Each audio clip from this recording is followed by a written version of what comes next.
Guys, hold on. We can't. Just give me 1 second. I just got I just got a text from Chase. Not that I bank with Chase. Saying that there's a security issue at Chase. You don't bank with Chase? I bank with Chase. It's a text or an email? No, it's a text. Text. Is it actually from Chase? Just give me a second. I got to look at my. All right, take a breath. I'm gonna do what we do. Are you getting smished? Stop breathing at him with like the guy from Friday the 13th. Well, you told me to take a breath. No. That's take a breath. Not okay. This was a smishing. I did not get hacked just now because I did not click the link because my first thought was I better go to the source because I don't want remorse. And I went to the app, and there was no note from them saying, the sky is falling. But Bo, if you did click it, they'd probably prompt you for a password, right? Yep, 100%. And this is a good example of why you need strong password security. And if that's a heavy lift for you, just use a password manager. Yeah, I do. And I still almost clicked on the link. And this is exactly what we're going to talk about today. So welcome to What the Hack, a show about hackers, scammers, and the people they go after. I'm Adam, cyber chef. I'm Bo, cyber tool to remove frets from a guitar neck. And I'm Travis, cyber chaiwala. Huh? Slumdog Millionaire. It's the guy who brings you tea. I see. And today we welcome back comedian Dan Ahdoot to talk about why we don't use the security tools we know will help us, even after we've been hacked.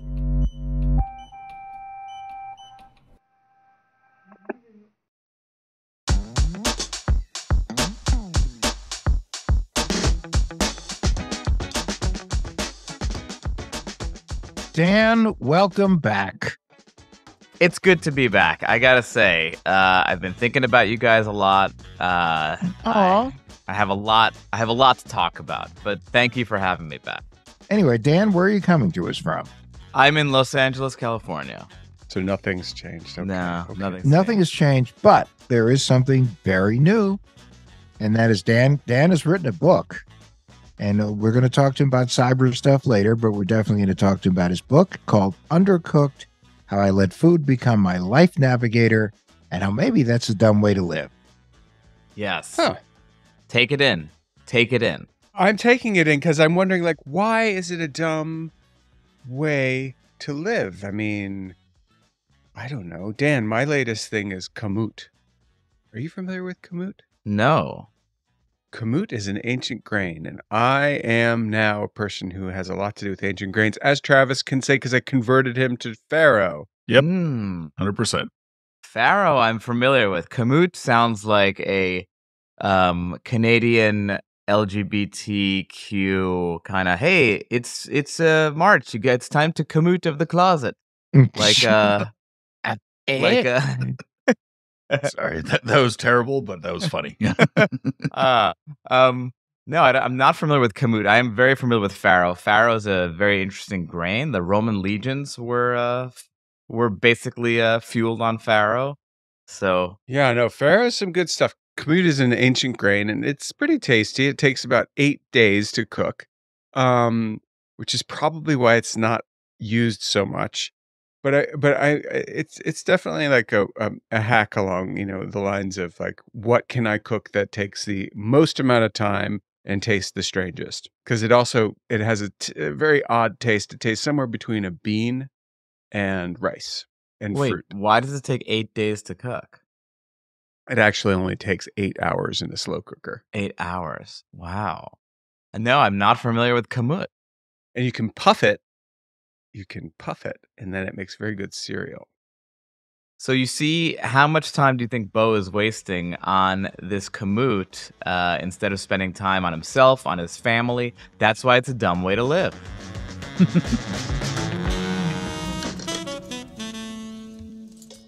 Okay, so Dan, we're talking about password managers today. Yeah. So last time you were here, you talked about your Twitter account getting hacked by a little kid. Yeah. Long story short, one day my friend texted me, he said, I think you've been hacked. And I went onto my Twitter and it was just spitting out these song lyrics every 5 seconds, like bad song lyrics too. It was yes ones, right? Yeah. Owner of a Lonely Heart. Yeah. Owner of a Lonely Heart. And which actually is a good one. Bop was one of them as well. And then I saw that I couldn't get into my Twitter account. I was locked out. I contacted Twitter and they were like, someone's going to get back to you within 5 and 7 days. Meanwhile, I'm like hemorrhaging followers. And ultimately, I get a call from an unknown number thinking it's Twitter, and it was my hacker. And my hacker called me to extort me. And was like, how much money do you want for my account? And he's like, let me look at it. Let me see how many followers you got, this and that. And I think he wanted like $300 for the account, which was so insulting to me. I was like, that's all I'm worth? $300?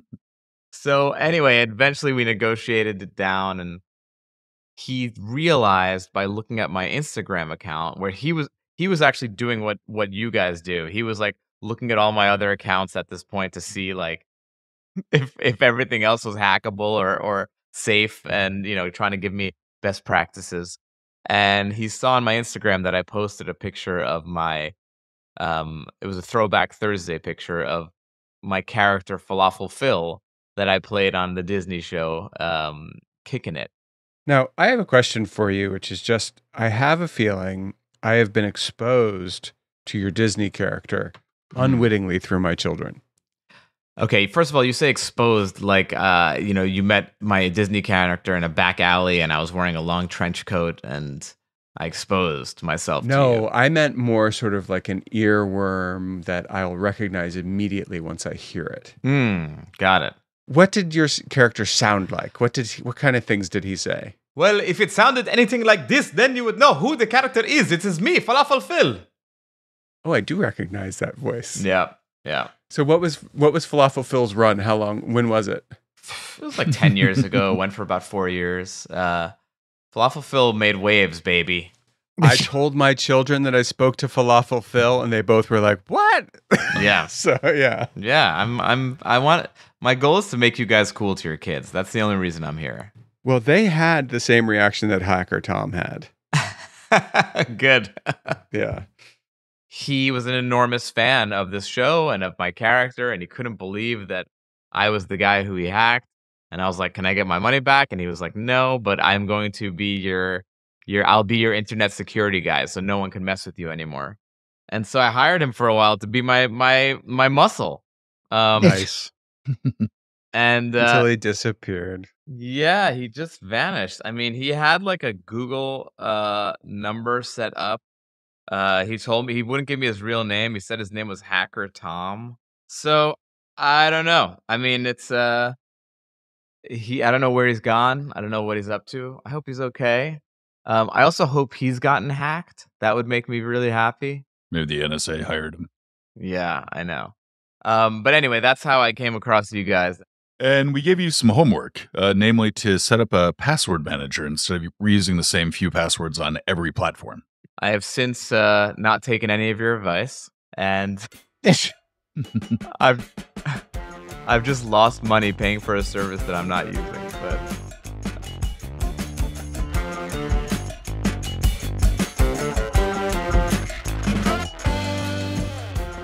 in case our listeners need a refresh on what a password manager is, it's an app or a tool that helps you generate, store, and manage passwords. So instead of having to remember multiple passwords or use weak or easily guessable passwords, you only need to remember one master password. yes. Right. So in other words, we know it's good to use unique passwords for every single account you have online, but at the same time, it is really difficult to remember 20, 30, or 100 unique, difficult passwords. Instead of just reusing passwords, use a password manager. It's almost as easy.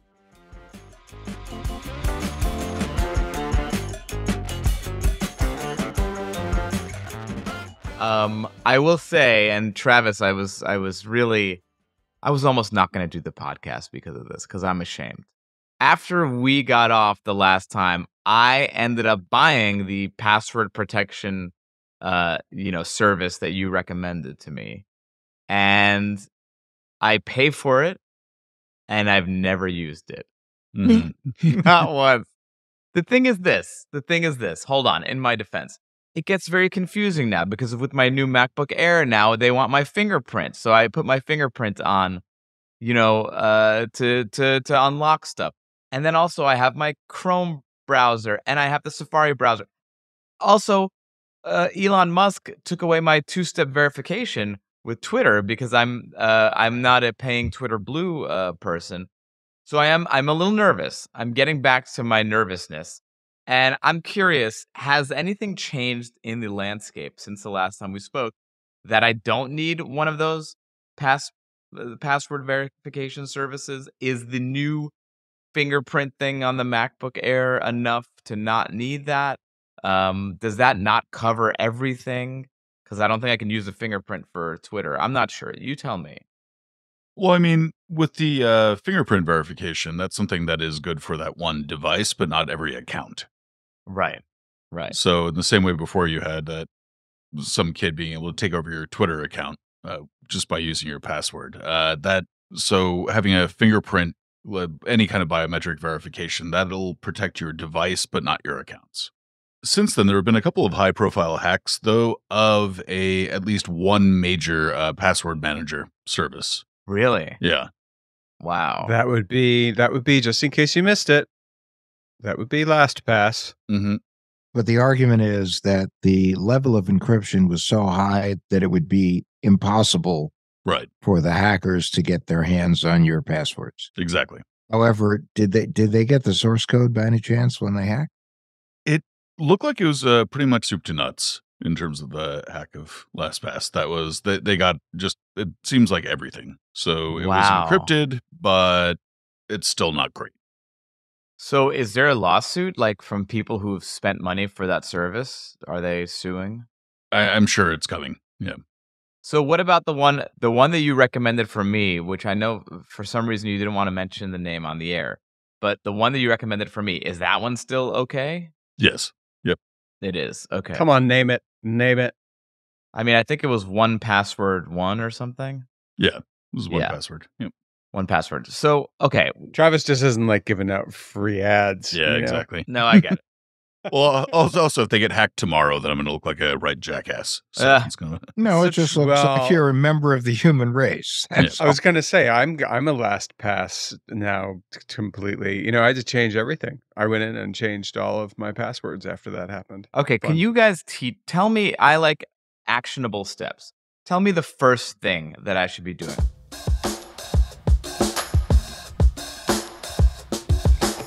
I have this 1Password thing. I'm paying money for it. I haven't canceled it, and I think a couple days ago it just came up again of like we're gonna re-up your membership for a year, and I was planning on canceling it, but then I was like, let me talk to the guys first and see what they say.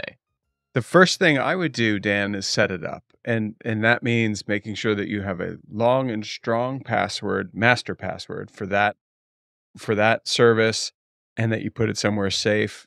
And then I think you need to spend an hour and just make sure all your financial accounts, nothing else, just your financial accounts are done. Okay. And then in a week or so, come back and do some other kind of thing. Because you'll see in the app, if it's anything like LastPass, there'll be different categories. So you can do entertainment, you can do finance, you can do whatever it is you do. Retail. Okay, so let's say, so how does it work? Like I create this new password, the master password, and let's say I want to, I have to change an existing password. So I go into, let's say, Twitter, and I say I want to change my password, and it says, okay, type in your old password. Now type in your new password. What am I typing in the new password with when you use these services? So when you're creating an account or changing your password or updating it or anything like that, if you have a password manager installed, it will give you a prompt to generate a new password. And so it'll make one that's long and complex, pretty much unguessable. Each of these password managers is a little different, but they all do the same thing. Oh, I see.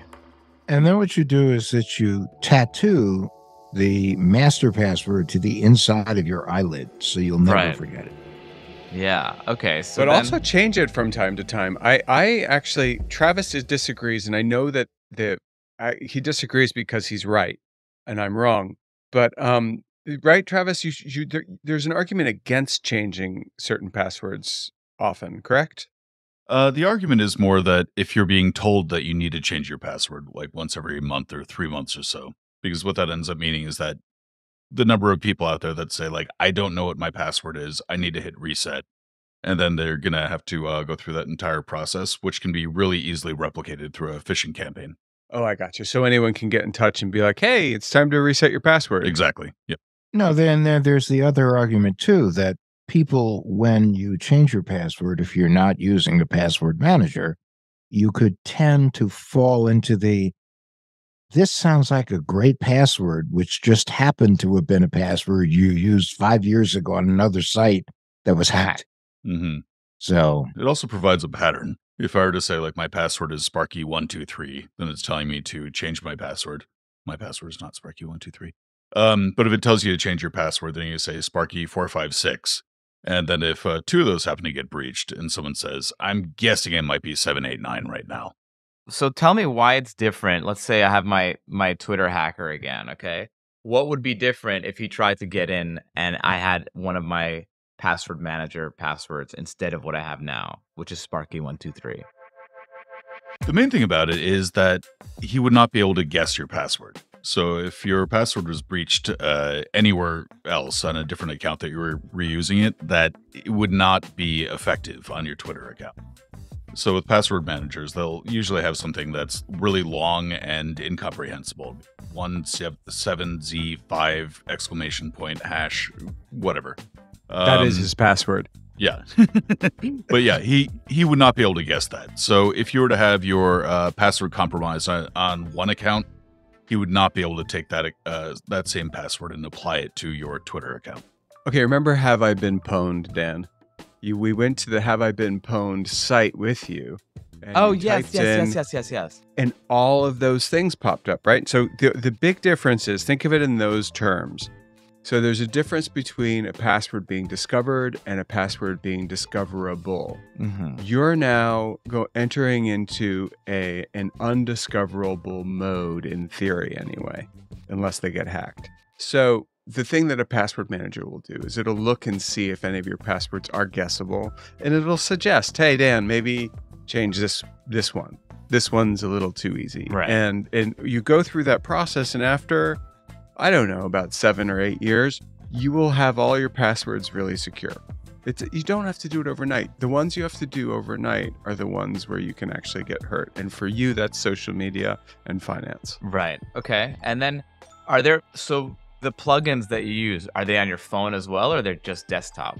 multi-platform. So the same company is releasing software that has an app version that lives on your phone, and then there's a web version, but they both use the same password, same credentials. And you can set the one on your phone if you're using a phone with biometric recognition, like facial recognition, to just open when you look at it. Every once in a while, it'll ask for the main password. And that actually, I think, is probably in the settings too, right, Travis? Yep. So you can even tell it not to do that. But so in other words, you can ride dirty, or you can, or you can keep it. As long as you're not two-faced, that can work. Ouch. I'm not even going to indulge you in Let's that one. just let it sit there. Just let it sit. Wow. Confetti for a 100th dad joke in the last half hour. But, yeah.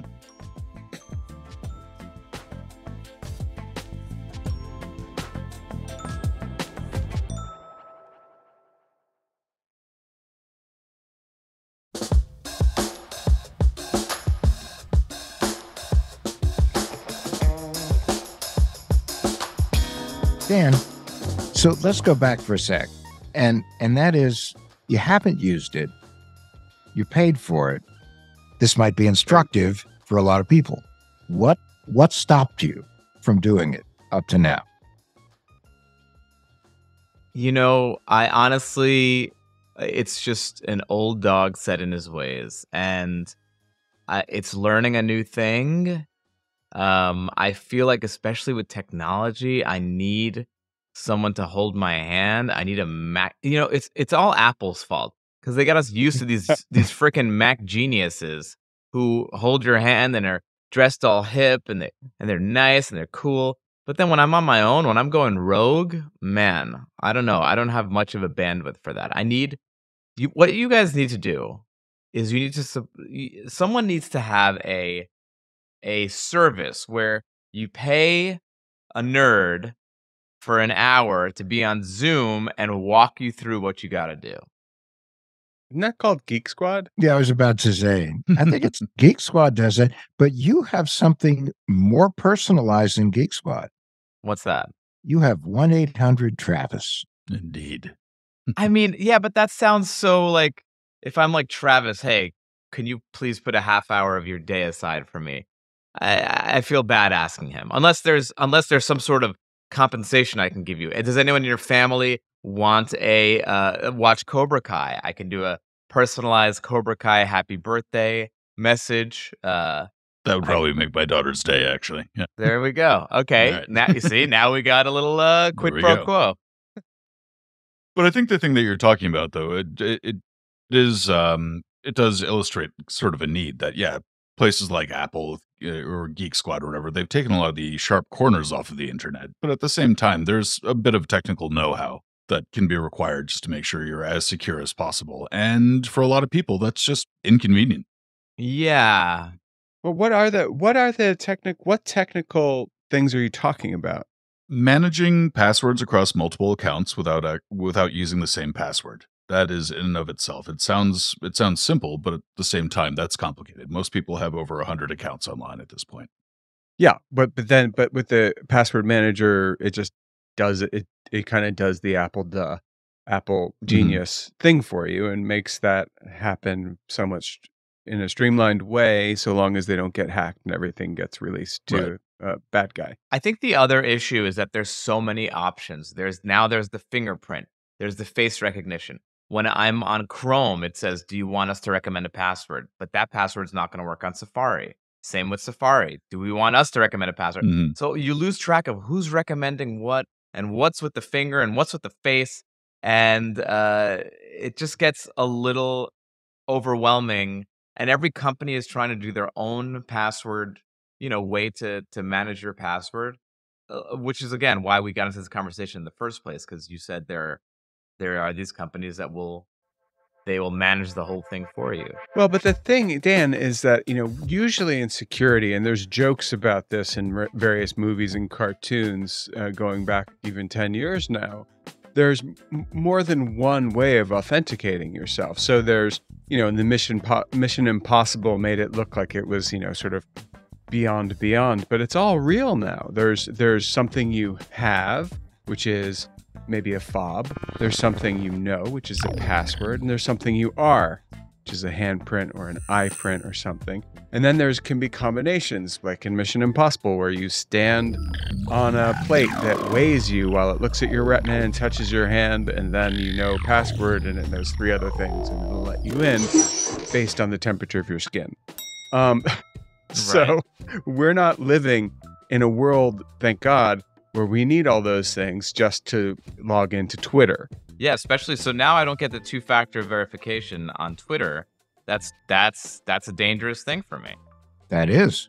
They disabled 2-factor authentication through SMS, but you can still do that through an application, like an authenticator app.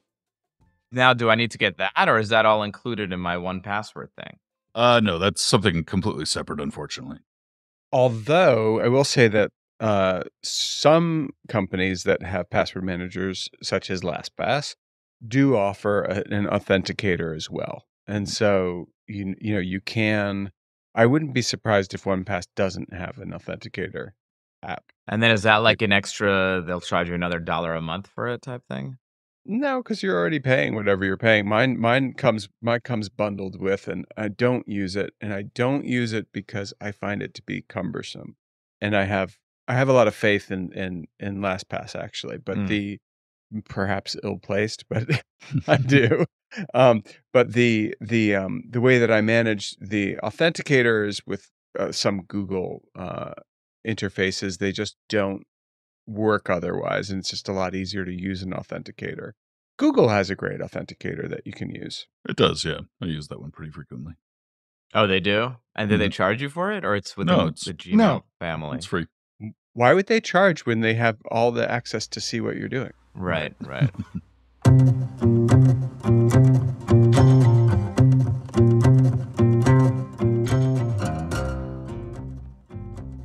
But it's tough. I mean, you're right. Every company has their own version. Every platform has a slightly different way of doing this. And unfortunately, sometimes they don't always play nice together. I wonder, like the one thing that you just said, is there this, I don't know, gold standard for doing it? Two-factor authentication is the closest thing I can think of. Yeah, and he was like, oh, now you have to pay for this. When does it end? I'm curious, why are you not paying for your blue check? Same reason I'm not. I mean, yeah, philosophically, I have a problem with it. It's like, Same. Yeah. It's like I am a public figure. People follow me because of that. I'm giving your platform more eyeballs or whatever. I'm giving you my content for free. Yeah. At the very least, I feel like I should be getting a little bit of a status bump and not having to pay for it. And now that everyone's paying for it, it's not special anymore. It's just stupid. Not only that, but they can fake being you, for example. If he said, you're getting this because you're famous and because you're a public figure, but I'm going to need $5 a month for it, that I would do. But the fact that he's saying anyone can get it for $5 a month, then I'm not understanding what's special about it. It's just a dumb blue check mark now. Well, no, we live in a world where people can fake who they are constantly. So he's decided that that's worth some money. Yeah. He knows that, I am not famous or a public figure, but I want to make sure that, no one pretends they're me online. That can happen, and it might be a worry I have, and that worry might be significant enough that I'm willing to pay to protect myself from it. That's what he's thinking. And so everyone has to provide a license and, some other form of identity, which is absurd if you think about sending all that stuff online over, where anyone can grab it. It's dumb.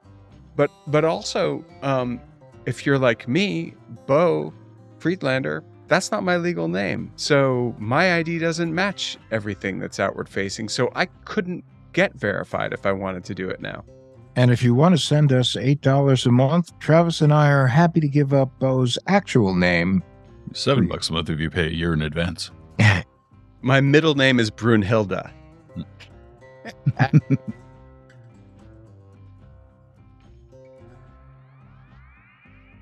This Twitter thing is ass backwards. We keep saying privacy needs to be built in, not opt-in. I don't think this is going to have the effect that Musk thinks it's going to have.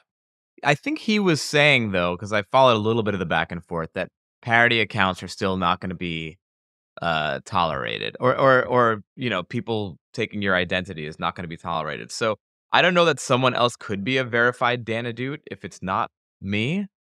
But maybe that's what's going to happen is I'm going to have to pay for it to ensure against that. Almost overnight, there were scam accounts that popped up. Like there was one that claimed to be Nintendo that had the check mark next to it that had Mario doing something rather rude. Oh, really? Yeah. But this shows how screwed up things are because, for instance, privacy should be the default setting as opposed to something you have to pay for. And now you've got a situation where the blue check mark is something that should be earned and you shouldn't have to pay for it. And with people paying for it, despite what he's saying about no parody accounts will be accepted, the bottom line is he doesn't know. They don't know. Right. I still have my blue check mark. It looks like they haven't taken them away yet. I still have mine too. They're waiting to see if you're going to buy it, I think. Yeah. But the New York Times isn't doing it. I mean, there are a lot of places are like, sorry. I saw that, yeah. No, not doing it. LeBron James isn't. Yeah, I mean, it's just... And look, I'm not a knee-jerk anti-Elon Musk guy, but this move was just like... and by the way, correct me if I'm wrong, but is Instagram doing this as well with their blue check mark? Meta said that they're going to be doing something similar. I think they're probably waiting to see how the whole Twitter thing ends up working. Everybody waits to see the first. If somebody jumps and some site is making money off it, the other guys will jump into. Yeah. Meta is Yeah. definitely offering me a verified something these days, and I believe it's for. I don't remember if they just want to see my ID, and I was like, "Oh, that's not going to work," or if they wanted money. But I saw that they wanted to verify me, and I think they're offering it to everybody if they're offering it to me. Yeah, it's a bummer, man. That was the only thing that gave my life meaning was my 2 blue check marks. And now they're all just being diluted by the commoners. Yeah, I don't know. My favorite, I have to say, Dan, there's something cool about not having one. My favorite street photographer, I think he's got like 275, 300,000 followers. He's been on this show. His name is Daniel Arnold. Um, he doesn't have a blue check. Still doesn't. Like at 300,000 followers. There's Yeah. For some, it's a badge of honor. Yeah. something cool about now it's going to be a badge of honor to not have one, and it's going to look weird if you do. That's my Right. guess. Right. It's Right. based on the theory you'd never become a member of a club that would have you.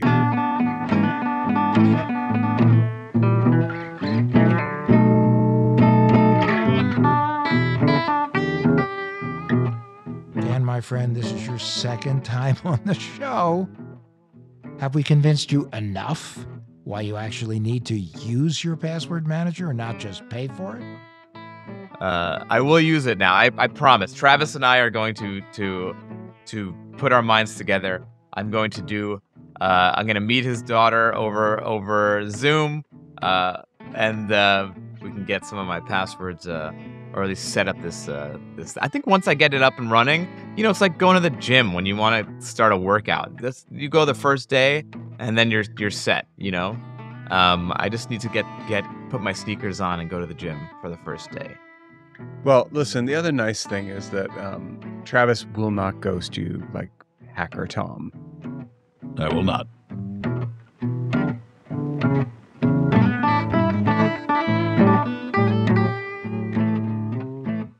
So before you go, we're all hack guys here, and you're a food guy. Any food hacks you want to share with us? Look, actually, my latest hack that everyone is getting onto is how do I return food at a restaurant and not look like a jerk? And my new move is if I get a dish. Now, mind you, if you get a dish that's prepared incorrectly, that's an easy return. You should not feel bad about returning that. But if you get a dish that you just don't like, but it was prepared correctly, now you're in a little bit of a predicament. But what I normally do is I say, look, this dish is fine. It was prepared the way it's supposed to be prepared. I'm not enjoying it though. I'm willing to pay for it, but do you mind just taking it away? And I'm going to order something else. And then they'll say, would you like it to go? And you say, no, that's fine. That's fine. And 10 times out of 10, they're not going to charge you for it. And you don't look like the jerk who said, just take back this food that I don't like just because I don't like it. Last night, I had a tuna melt at a diner because I was tired. And the tuna melt. I love tuna melt. The tuna melt came back out with unmelted cheese. What? It came to me. Ew. It was a grilled sandwich, but it hadn't been grilled long enough, so the cheese was not really melted. It was just wilted. I didn't ask for a tuna wilt. I asked for a tuna melt. And I did not ask her to bring it back though. Why? Why just not? ate it. I just have this fear of them like doing something weird to it if I send it back. You think she's gonna spit on in your tuna melt? That is a risk at diners. I don't think so. I have a fear that they're going to do something weird to it. What do you think? I will tell you, as someone who has a food podcast and has had many servers on my podcast, 99% of them want you to have the best experience you can have. That's their goal. They want you to have a good time. They want you to enjoy your meal. I don't care if it's at a Denny's or a 3-star Michelin restaurant. So they're not going to do anything weird to it. No, they never will. I mean, and so I think that especially something like that where it was prepared incorrectly, that's an easy, hey, I'm sorry, I really like my cheese, solidly melted on my tuna melt. Do you mind zapping it or doing whatever you guys can do? Oh, 100%. They would be the ones that felt bad that the cheese wasn't melted. I mean, think of it in terms of a baseball game. Somebody takes a bat, swings at the ball, swings only halfway, does not get over the fence. You have to follow through. Melting grilled cheese to the point where it really creates a tuna melt, that's the follow through swing. Yeah, I mean it's in the freaking name. It's tuna melt. It's in the Correct. name. Yeah. No, I was disappointed. I literally all day long while I was working hard around the house thought I'm going to have a tuna melt for dinner at the. I'm not going to say the name of the diner because I like the diner, the Orham's Diner, and they just messed it up. Anyway, so that affected my mood negatively. Tell me about a positive outcome I can have through food. I mean, look, I love food. Don't get me wrong. I'm a huge foodie. Food is delicious. I love going to restaurants, all that stuff. But I felt like for a couple decades of my life, it was what gave my life meaning, was being in the scene and knowing the cool places. And, I dated only chefs and people who are food people. And it ended up being a pretty empty way to live, but it created some very, very funny stories. And my book is basically a lot of standalone chapters that are kind of like short stories about my life with food. And I'm striving to be the David Sedaris of food. So that's what I go for in this book. For those of us who turn to food at moments of desperate need for comfort in the middle of the night, like I'm a peanut butter fanatic. Okay. I once woke up in the morning with a peanut butter jar that looked like it had been power washed from the inside. Okay, so how can you help me hack my peanut butter at night and help me conquer my sleep eating issues? Because I need some help there. I'm not a doctor. I don't know. Eat your peanut butter. I don't really care.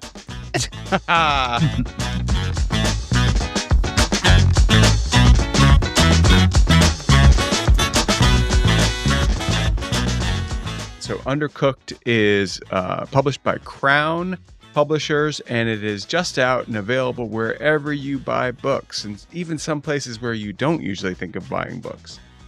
An Amazon bestseller. Yes, please get it. Tell me what you think. Post about it. I will repost you. And I still have my blue check mark on Instagram, so my reposts carry a lot of weight. Dan, we can't thank you enough for spending time with us today. Well, thanks for having me. We're never going to forget a couple things. We learned a couple things that we're never going to forget. One is that grain, which I've already forgotten the name of. Kamut. Your new password, Kamut. Kamut to the closet. That's right. Kamut. 2 is my new password, Sparky123. Thank you for having me, guys. This was delightful. I look forward to Travis and I having our one-on-one session. Travis, how should we schedule this offline? Yeah, sure. I can give my. Yeah.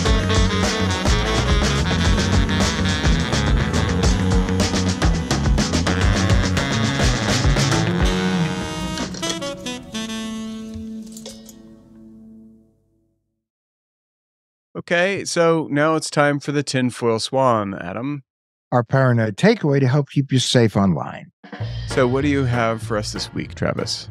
Well, in the spirit of how a lot of what we talk about is ultimately a lot easier said than done, I thought we'd just do something pretty simple this week. Cool. So we're going to talk about Star Trek. Damn it, Star Wars. Maybe quantum engineering? Bluetooth. Just in general, or? No, more specifically, just disabling Bluetooth when you're not using it, especially if it's on your phone. I mean, my favorite thing about Bluetooth is it's actually like some sort of character, some Viking dude, and that's a rune. I don't know. Anyway. Who cares if your Bluetooth is on, Travis? Give it a rest. Come on. Yeah, it was actually apparently named after a Viking that loved to eat blueberries. Ah, see, Bluetooth. Gotcha. So, but why is this an issue? Well, I mean, the whole point of Bluetooth and the convenience of it is that it allows your device, if it's a phone or a laptop or whatever, just to be able to connect to nearby devices and to be connected to. So that's like being able to take a phone call on your car's built-in system or to AirPods? Yeah, but at the end of the day, what that means is that your device is both visible and it's discoverable by other devices.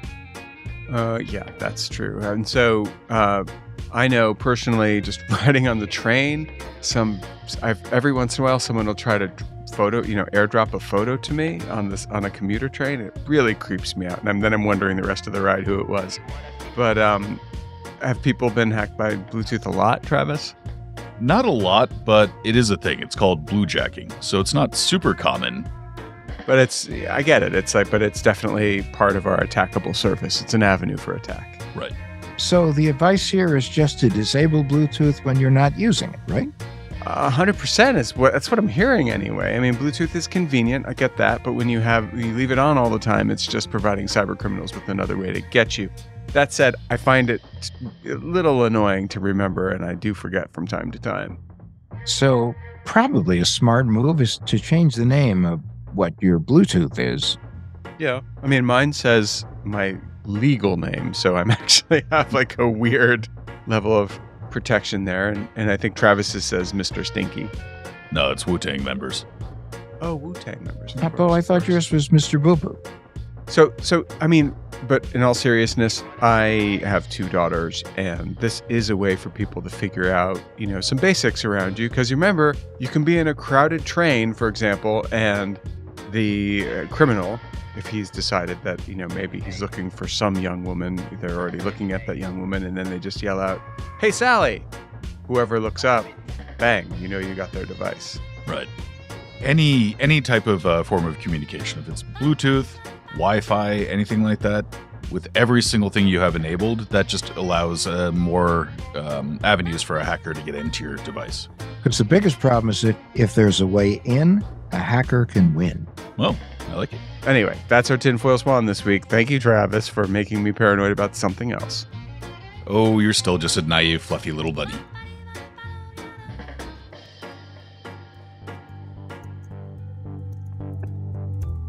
What the Hack with Adam Levin is a production of Loud Tree Media, produced by Andrew Stephen and Travis Taylor. Our executive producers are Beau Friedlander and Adam Levin. That's me. You can find us online at adamlevin.com and Instagram, Twitter, and Facebook at Adam K. Levin. Come back next week. And rate and review. It really helps people find the show.